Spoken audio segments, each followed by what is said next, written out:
Hello everyone, I am TJ Prime, and in today's video, we will explore the origin of the first evil version of Batman.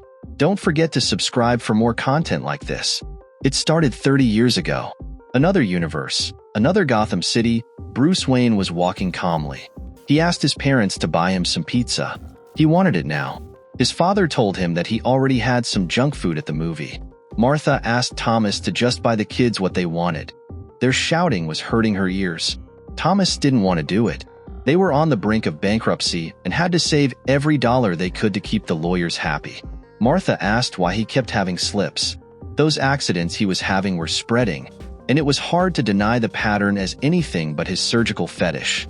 Suddenly, Bruce told his parents he wanted a gun like Zorro's, the one in front of him, so he could go bang bang. The argument was interrupted. Martha asked Thomas to wait. She thought she heard someone in the alley. Thomas Wayne Jr. told his mother not to worry. It was just him, but now they had to put their hands up. Martha asked what he was doing. He had to put that gun down right now. Thomas told her that he and his brother were never going to listen to them again. He was doing it because their father was going to let her squander their money. And with that, he would leave him and his brother with nothing unless they did something about it. Bruce no longer wanted to do it. He had changed his mind and didn't want to go through with what they had planned. He didn't want to hurt Mom and Dad. Thomas told him to calm down. They had made a deal. He couldn't back out now. Martha told her son to stop playing. He had to take that revolver out of his face.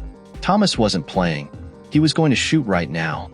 Suddenly, Bruce grabbed his hand and took him to the ground, causing a fight.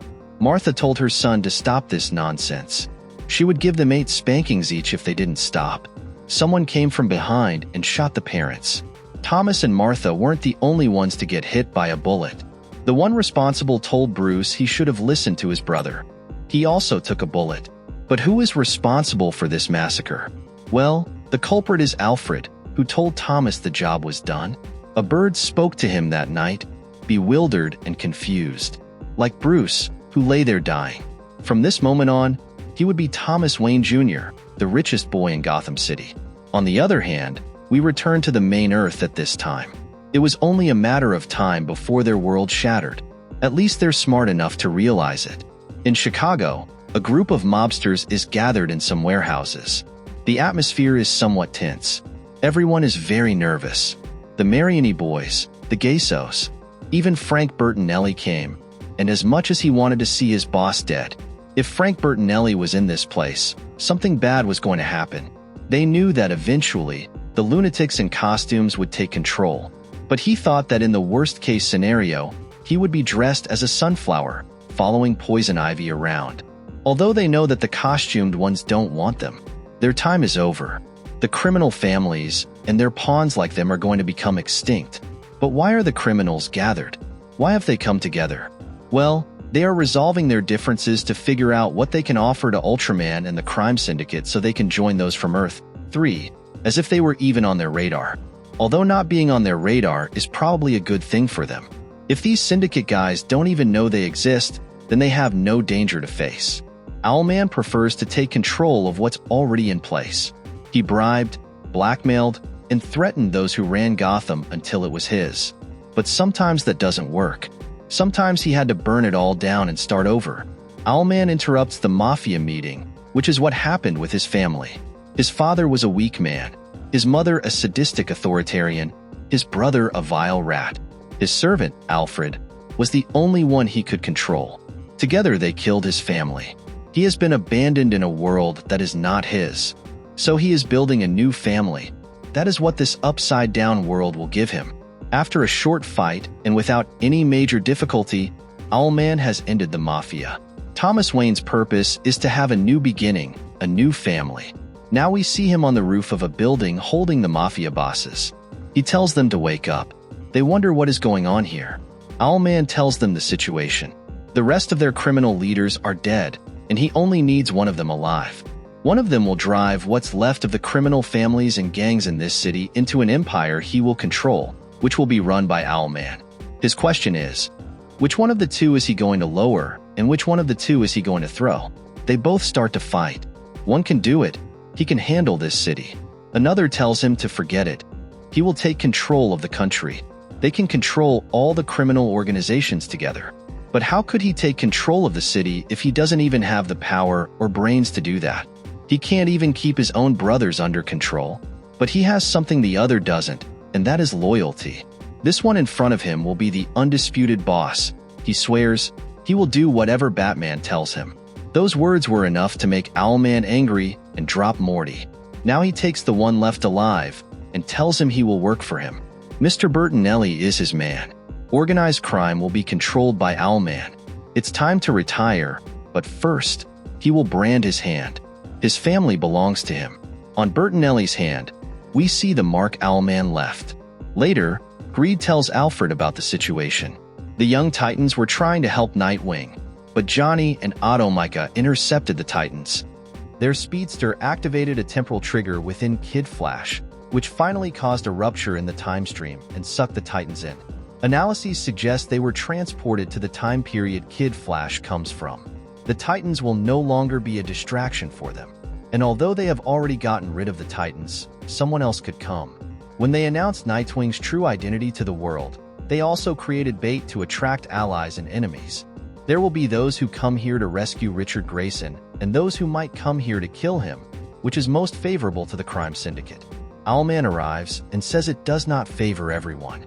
If Ultraman has any plans for Richard Grayson that he doesn't know about, Greed has to tell him right now. Greed says he doesn't have any. Owlman asks where that man of evil is. Greed says he is heading towards Metallo in a weapons depot. Owlman wants the cameras off when he goes in to talk to Grayson. He wants some privacy. Greed understands, but just in case, Thomas asks Alfred to ensure he obeys. Once Owlman leaves, Greed asks Alfred what his master plans to do with Grayson. Alfred says he wants Nightwing to be a partner in crime. They are obviously aware that in no existing scenario can that happen. Owlman is seeking something he will never be able to recover. Whether he can or not, Alfred will be here to help him. Thomas Wayne is his family. That's what he has always been to him. Broken families he desperately wants to fix. Owlman is about to enter a room. His name is Richard Grayson, from a family very different from his world's. The Graysons he knew ran a circus inherited from a clown named Anthony Zuko, after John Grayson killed him. Most of the performers were blackmailed into joining the Graysons. The circus became a front for their money laundering operations. They visited Gotham often and did business with them frequently. That was until the Graysons were murdered, leaving only their son. Owlman enters the room where Grayson is and tells him not to worry. He is here for him. He's probably a bit thirsty. He brings him some water. Nightwing asks who the hell he is and wants to know who he's talking to. Owlman removes his mask. His name is Thomas Wayne Jr. in another world. He called him the brother he never had, and Richard was the brother he always hoped for. Nightwing tells him he's insane. Owlman says many have thought that of him before. When he first came to this earth, he himself thought he was going mad. He knows he is not the same Richard Grayson he knew. That Grayson is dead along with most of the world he came from. It was almost incinerated. All of Gotham was gone. But this is his chance to make things right, and for that, he needs Nightwing's help. He doesn't want what the rest of the Syndicate wants. He wants something different. If he thought Nightwing would join him just because he freed him, he's very wrong. He wants out of here. Owlman asks why. After having his mask removed in front of everyone knows his real name. Society has already razed his apartment building in Chicago. His friends have been hunted down. Batman is dead. The world he knew, both personally and globally, is gone forever. Like Owlman, Nightwing needs to start anew. He is offering him that opportunity.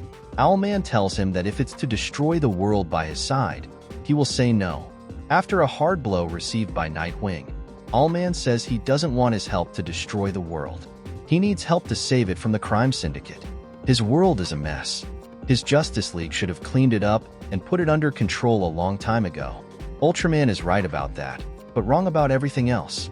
His goal is nothing but to enslave his land and accumulate all his power for himself, driven by his paranoia and fear. But in this world, the kryptonite he may have is very limited.